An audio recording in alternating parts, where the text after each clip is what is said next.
Hi, this is Chris with Nightfall Audiobooks, and I have for you this week Beach Party by R.L. Stine from the Point Horror series.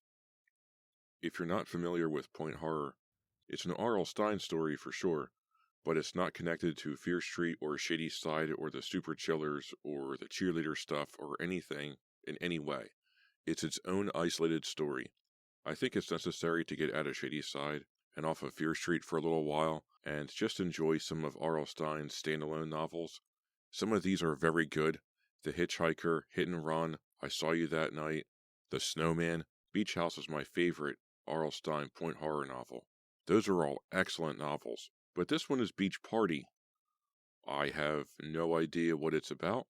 It's been in my library since I can remember.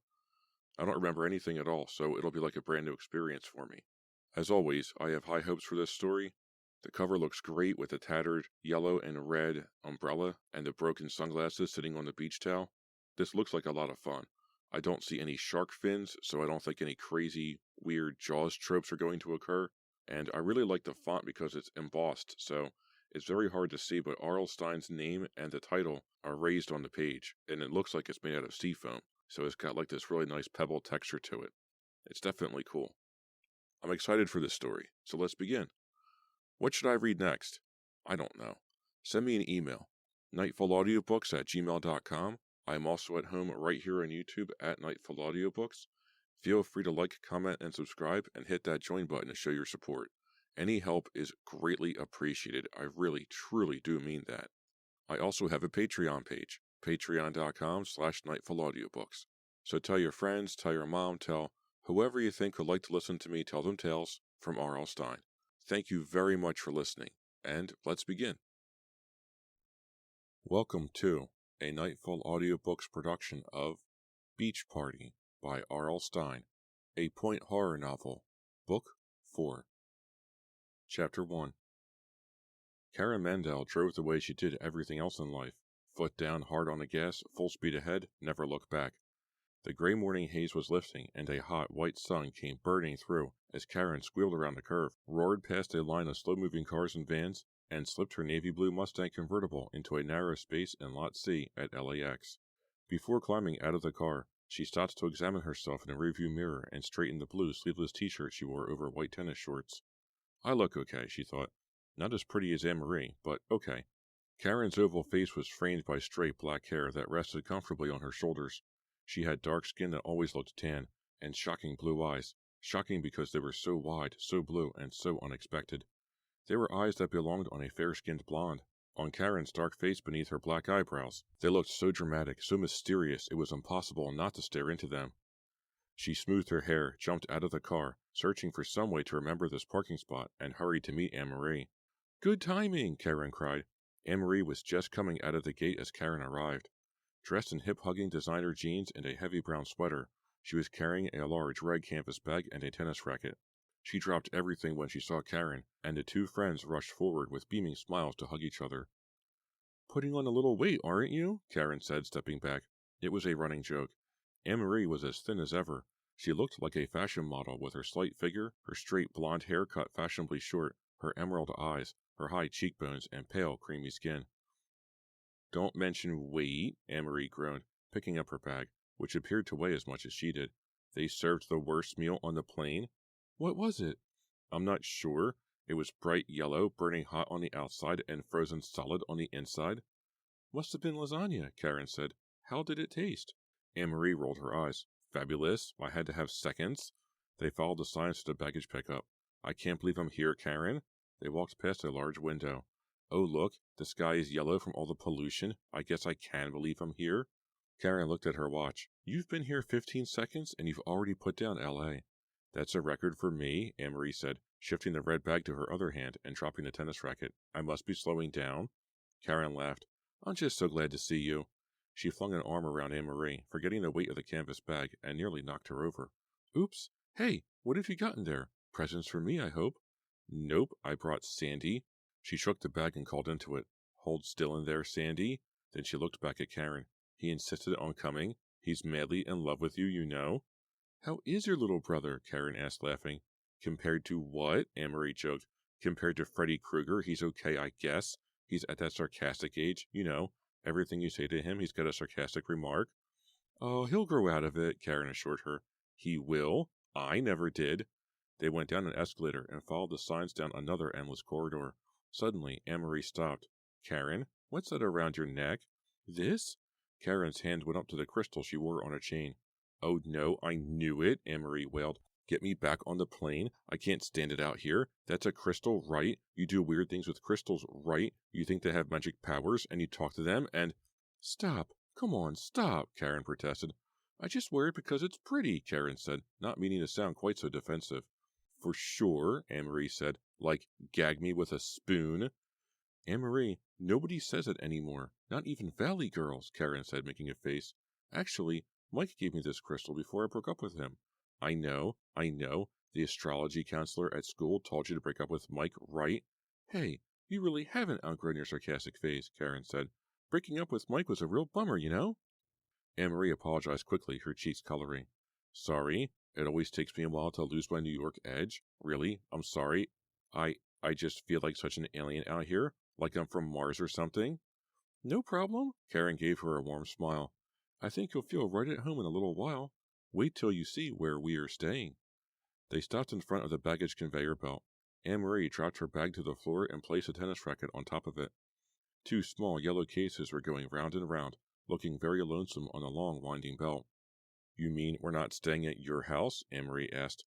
In Westwood Village? No way. Then where? It's a surprise. Karen gave her a mysterious smile. Say, how's your mom doing? Anne-Marie asked. Pretty good. It took her a while, after the divorce. I think she took it a lot more personally than Daddy. Divorce is pretty personal, Anne-Marie cracked. You know what I mean. Anyway, it took her a while to get going again. She was like a zombie for months. She'd sit around playing her old Beatles records and cry. That's too bad, but she's better now? Yeah, a little. I think she went out on a date last week. Some guy who sells real estate in the valley? And your dad? Karen shrugged. He's definitely weirded out. Huh? He's driving a red Corvette for one thing, and he's blow-drying his hair. Weird. Actually, I don't see him that much. Of course, I never did. He bought me a car, a Mustang convertible, do you believe it? Is that good? Anne-Marie asked, not being sarcastic. Yeah, it's what you might call an awesome car. You might. I wouldn't. I don't drive.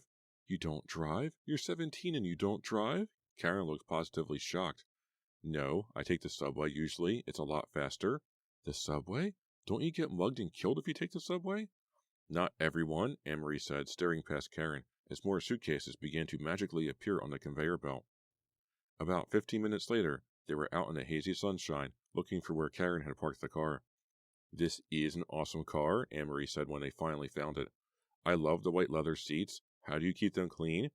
Karen helped her load her suitcase and bag into the trunk. Daddy got me a new wetsuit and new skis, too, Karen said, sliding behind the wheel. The seat was hot against the back of her legs. He buys you a lot of presents, huh? Yeah, he's definitely trying to buy my love. And you know what? It's working.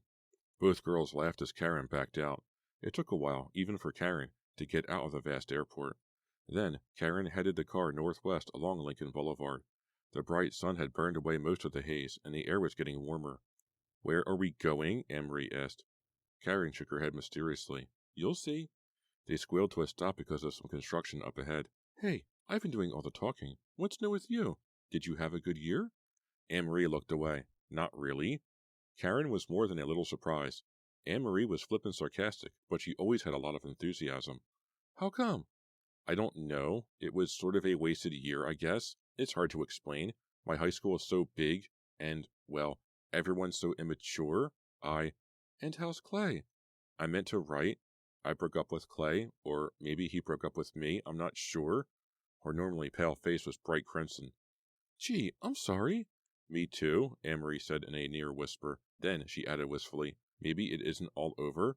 Everything was sort of up in the air when I left. Karen could see that Anne-Marie was really upset. She and Clay had been going together for 2 years. Karen wondered what had happened. She probably would never find out. Anne-Marie seldom liked talking about herself. The girls had been friends since about the age of 9, growing up as neighbors in Westwood Village. When they had started high school, the friendship had seen some hard times.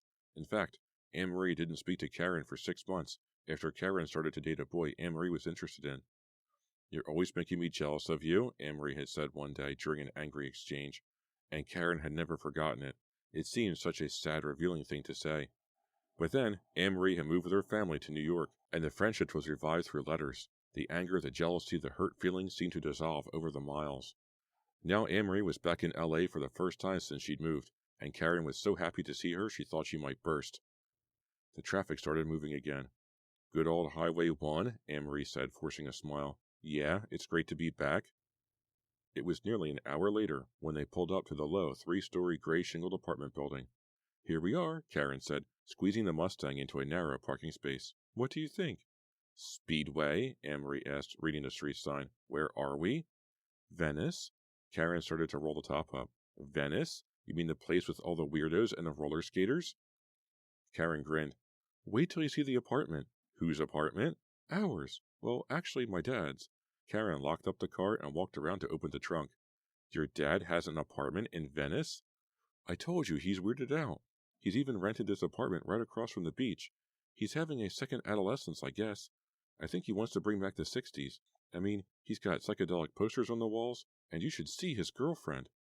"Girlfriend?" Anne-Marie looked positively appalled. "Yeah, she looks almost old enough to be my younger sister." "Wow," Karen laughed. "You're not from California anymore, Anne-Marie. You're not allowed to say wow." "Wow? Is your dad's girlfriend staying with us too?" "No, they're both gone. They went to some spa in the Springs. The apartment is all ours until the weekend. Daddy won't be back until late on Saturday. Isn't this great? Our own apartment right across from the beach?" Karen helped Anne-Marie lug her suitcase out of the trunk. Anne-Marie looked up uncertainly at the low, gray building, which looked more like a motel than an apartment house. "Your mom was always so strict," Anne-Marie said, carrying her bag and following Karen up the steps. "I can't believe she's letting us stay here on our own, even for a few days." "She doesn't know," Karen said, her blue eyes glowing. "Huh? She thinks Daddy is here with us. I didn't tell her he was going away. It's our little secret." "But, Karen," Anne-Marie hung back, "do you really think this is such a good idea?" Karen unlocked the door and pushed it open. She tossed Anne-Marie's bag in, then stood back to let her friend inside the apartment first. "Of course it is," Karen said, with a mischievous smile. "What could happen?" Chapter 2. "The beach is so beautiful at night," Karen said, kicking off her sandals and stepping into the cool sand. It's not very crowded," Anne-Marie said, looking around warily. "People don't know what they're missing," Karen said, ignoring her friend's reluctance.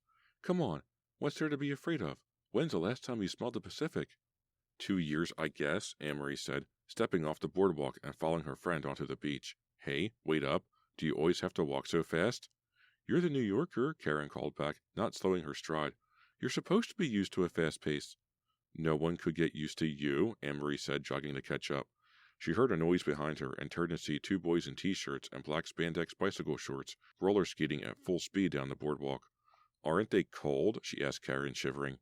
The air grew cooler as they approached the water. The wet sand felt clammy under her bare feet.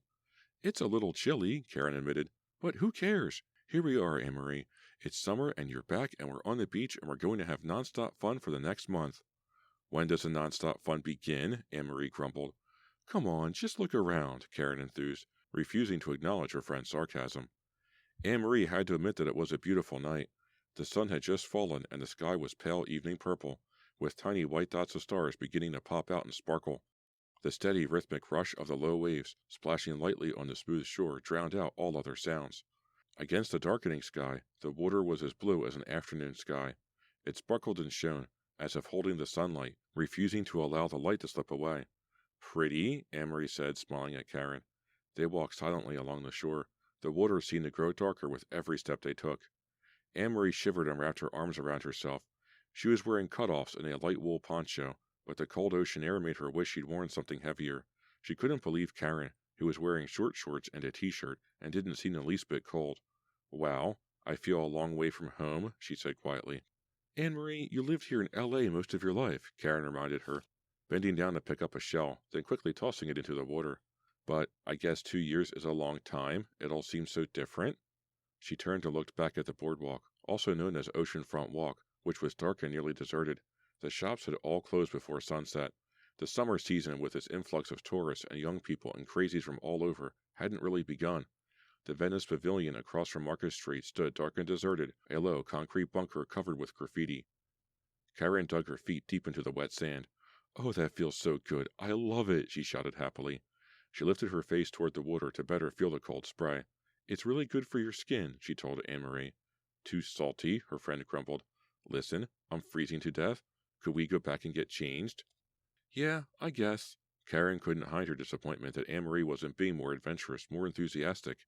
"Where is everyone anyway?" Anne-Marie asked, pulling her light poncho tighter around her shoulders. "Main Street mostly. That's where everyone in Venice goes at night." "Aren't there parties on the beach or anything?" "No. Most people are kind of afraid," Karen admitted reluctantly. "Afraid? Of what? Afraid of the dark?" "Oh, you know, gangs, I guess." "Oh?" Karen began jogging toward the boardwalk, her bare feet slapping the wet sand. Anne-Marie followed close behind. "Hey, where did we leave our shoes?" "Up this way, I think," Karen called back to her. "Just past the pavilion." It was very dark now. The purples and grays of the night sky had darkened to black, broken only by tiny pinpoints of white starlight. The ocean behind them was even darker than the sky. They located their sandals and were slipping them onto their wet, sandy feet when the 5 boys appeared, 5 tall shadows that seemed to materialize like dark, grinning ghosts. They wore denim and leather, angry-looking t-shirts with the names of heavy metal groups emblazoned across the fronts, visible even in the dim light.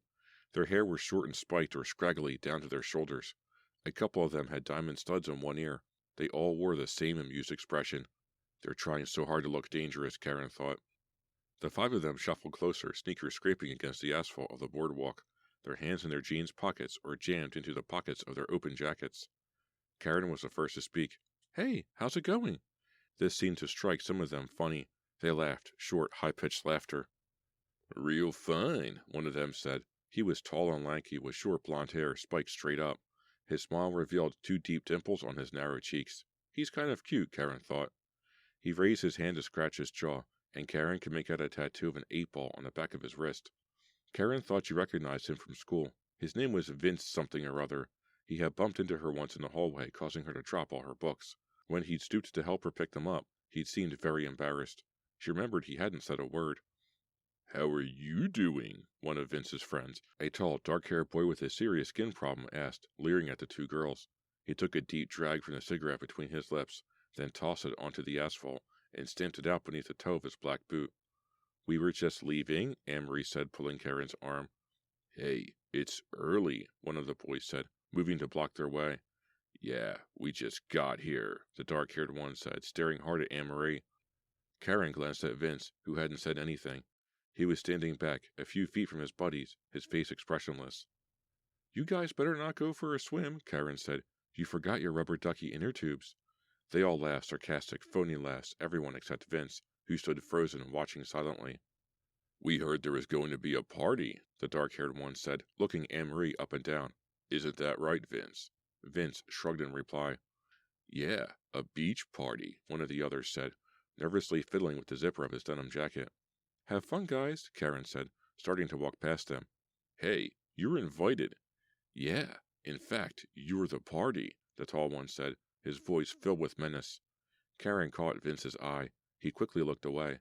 He swept a large hand back through his close-cropped hair, his face twisting in a frown. "He looks a little like Sting," Karen thought. "Isn't it past your bedtime, boys?" Karen asked. "You don't want your mommies to worry about you, do you?" "You can tuck me in any time," one of them said. They all laughed and slapped each other high fives. This time, Vince got into the act too. "Come on, let's go," Anne-Marie whispered to Karen. Karen nodded and tried to step past 2 of them, who looked enough alike to be twin brothers, but they moved to block her path. "Which one do you want, Vince?" one of the twins called. "He wants you," Karen cracked to the twin who had asked the question. "I like the one with the mouth," Vince said softly. "Which one do you like?" Karen asked Anne-Marie loudly, ignoring Vince. I just want to go," Anne-Marie said, looking very scared. "I like the one with the brain," Karen said. "Which one of you is using the brain tonight?" This time, no one laughed. "Hey, we're not bad guys," Vince said, staring into Karen's eyes. He took a couple of steps toward her, his hands in his jacket pockets. "Not bad compared to what?" Karen snapped. He didn't smile. His dark eyes burned into hers. The 5 boys formed a loose circle around Karen and Anne-Marie. "Are you going to let us go?" Karen demanded. No one replied. Anne-Marie gripped Karen's arm. Her hand was freezing cold. The circle tightened as the silent boys moved in on them. Chapter 3. "Hey, what's going on?" "Whoa." The circle opened wide as Vince and his buddies turned to see who was calling out to them. 2 boys stood on the boardwalk, one carrying a skateboard. The other one, tall and powerfully built, wearing jeans and a dark-hooded sweatshirt, stepped forward, taking long, confident strides. "Hey, you girls, I've been looking all over for you," he said, ignoring the 5 startled-looking boys. "Huh?" Karen stared at the boy as he approached. "I've never seen him before in my life," she thought. "Yeah, we thought you were going to wait with the others," the boy said in a hoarse, scratchy voice. He was wearing a white windbreaker, which flapped noisily in the wind. "Sorry," Karen said, catching on quickly. "We were looking for you." She glanced at Anne-Marie to make sure her friend understood what was happening. Anne-Marie looked frightened and totally confused. The wind off the ocean had blown her short blonde hair straight back. She looked like a little girl, a frightened little girl. "Hey, come on, we're late," the tall boy said impatiently. He grabbed Karen's hand and began to pull her away. "You coming or not?" Vince and his friends had watched this scene in startled silence, but now Vince moved quickly to block their way. "Hold it right there, buddy," he said in a low, menacing growl. "My name's Jerry, not Buddy." Vince smiled for some reason, a thin, slow smile that revealed the deep dimples in his cheeks. "Well, Jerry," he said slowly, "where are you going with our girlfriends?" Vince's buddies all laughed at this and closed ranks behind the 2 girls. "We're caught in the middle," Karen thought. "This could get pretty ugly." "Girlfriends."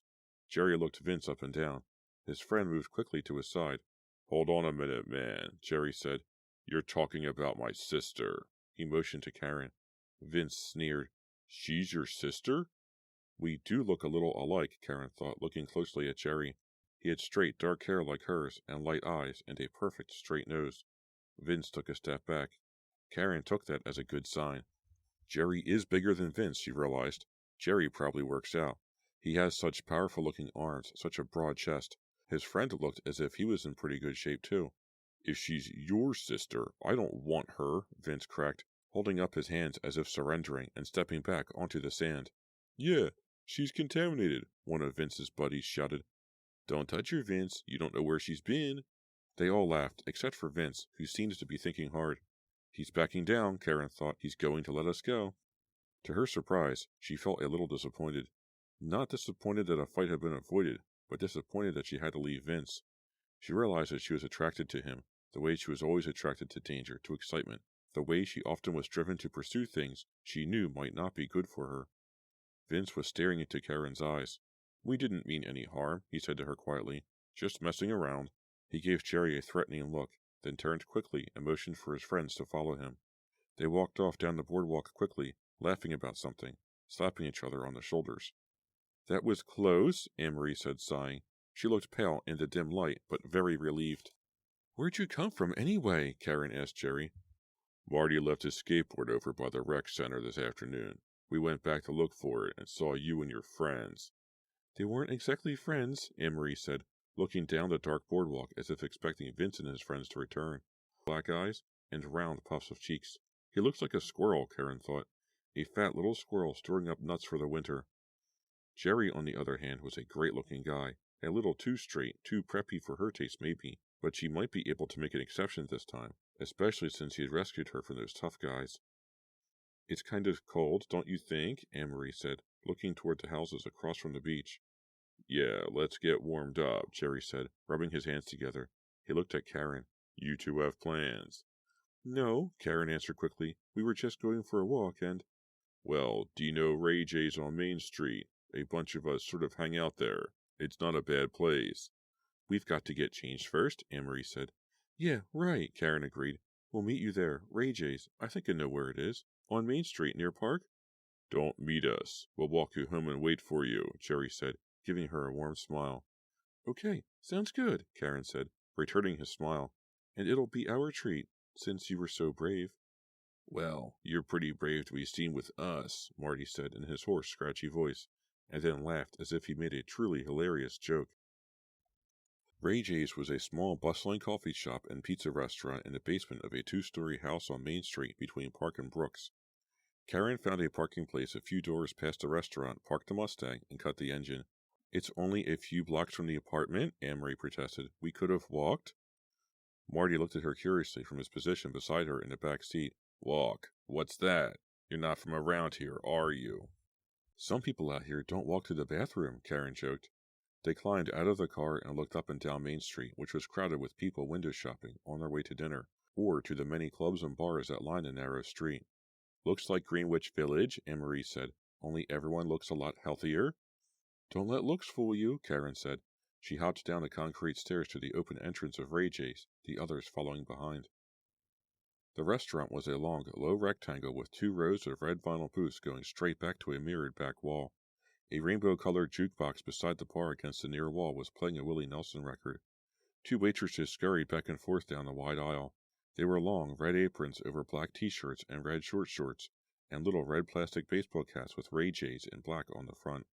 The restaurant was smoky and hot, filled, for the most part, with loud, laughing young people. Karen spotted an empty booth about halfway to the back. She started to lead Anne-Marie and the 2 boys to it when they were stopped by an angry-looking girl in tight-fitting black slacks and a pale green Esprit sweater. "Where have you been?" she asked Jerry, pushing past Karen. "Oh, hi, Renee." Jerry looked at Karen, embarrassed. Renee was about a foot shorter than Jerry. She had a pretty oval face with big dark brown eyes, and piles of frizzy brown hair that she swept straight back, and kept in place with a long pearl-white hairband. "Where were you?" she repeated. She had a high-pitched voice. Karen thought she sounded like a little mouse. "Stephanie, I've been waiting forever." "Well," Jerry's face grew bright crimson. He gestured to Karen and Anne-Marie. Renee looked at them suspiciously. "Hi," she said, and quickly turned back to Jerry. "We met Karen and Anne-Marie," Jerry said. "They were having trouble, and—" "They rescued us," Karen interrupted, jumping right in to help Jerry, who seemed to be very flustered. "Rescued you from what? From boredom?" Renee snapped. "I don't think I like her," Karen thought. "These boys were giving us a hard time on the beach," Anne-Marie stepped in. "Jerry and Marty got rid of them for us." A girl with long blonde hair was waving frantically at them from the first booth near the bar. "Hi, Stephanie." Marty waved back. "Come on," Jerry said, putting an arm around Renee's shoulders. "We can all squeeze into the booth. Then we'll tell you the whole story." "It sounds fascinating," Renee said dryly, but she allowed Jerry to guide her to the booth. Marty quickly squeezed in next to Stephanie, and Renee and Jerry slid in on the other side. Karen and Anne-Marie were left to sit uncomfortably on the outside edge. "Don't they have any bigger booths?" Karen complained. "Guys only usually bring one date," Renee said pointedly, glaring at Jerry. "This isn't a date," Karen said quickly. "Jerry said a whole bunch of kids hang out here, and—" "Is that what Jerry said?" Renee snapped, her little mouse voice rising. Karen glanced at Anne-Marie. She wondered if her friend felt as uncomfortable as she did. Jerry could have at least told us that he and Marty already had dates, she thought. From the looks of things, Jerry and Renee and Marty and Stephanie had been couples for quite a while. "This is my treat," Karen announced, trying to remove some of the tension from around the table. "I promised I'd treat since Jerry and Marty were so brave." "Them?" Both Renee and Stephanie cried in unison. Everyone laughed. Karen realized that Jerry was staring at her. He had the nicest smile on his face. He looks a little like Tom Cruise, Karen decided. She returned his smile, but cut it short when she saw that Renee was watching. "We already had dinner," Renee said. "Me too, but I'm still hungry," Marty said, his arm carelessly around Stephanie's shoulder. "I'm starving," Karen said, ignoring the dirty looks she was getting from Renee. "How's the pizza here?" "It's round," Renee said helpfully. "Sounds good," Karen said. "Let's get a pizza." "I just want an iced coffee or something," Renee said unhappily. Jerry continued to smile at Karen. She began to worry that his face was frozen in that position. When he and Marty got up and went to the back of the restaurant to talk to some guys they knew, Karen actually felt a little relieved. The 4 girls talked, awkwardly at first, but then more comfortably. Stephanie had a cousin who lived in New Jersey but worked in Manhattan, so she and Anne-Marie found something to talk about. Renee and Karen talked about what a weird place Venice was. Then Renee bragged about her parents' house in Bel Air, and about all of the celebrities she met because her dad was in the business. Karen was grateful when the pizza finally arrived. It meant she could concentrate on eating instead of talking. The boys returned when they saw the pizza. Karen drifted in and out of the conversation.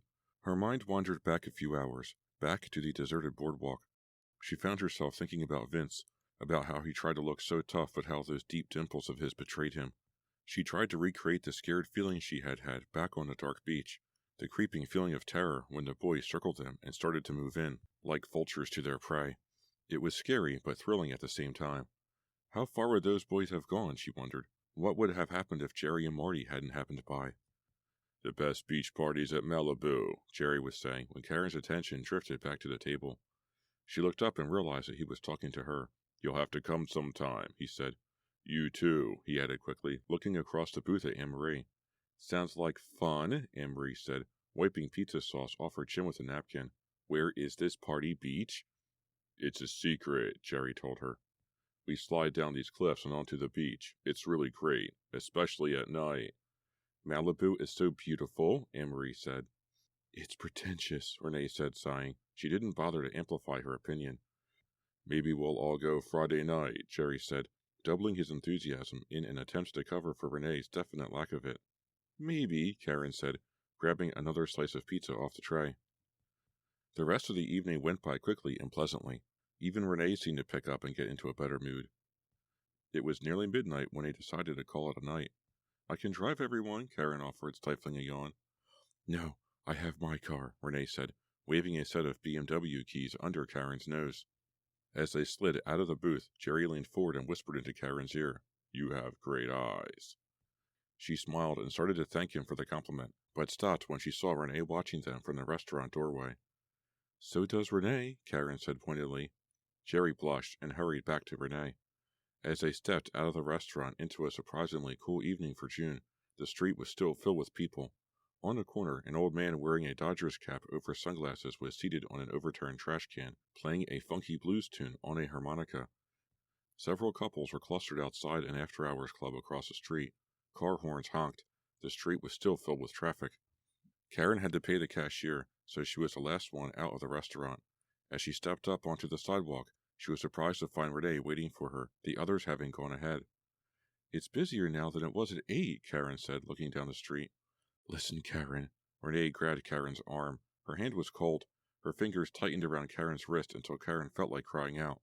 Stay away from Jerry, Renee said, in a flat, low tone, pressing her face close to Karen's. So close, Karen could feel Renee's breath on the side of her face. I really mean it. Stay away from Jerry. Then Renee let go and hurried to join the others.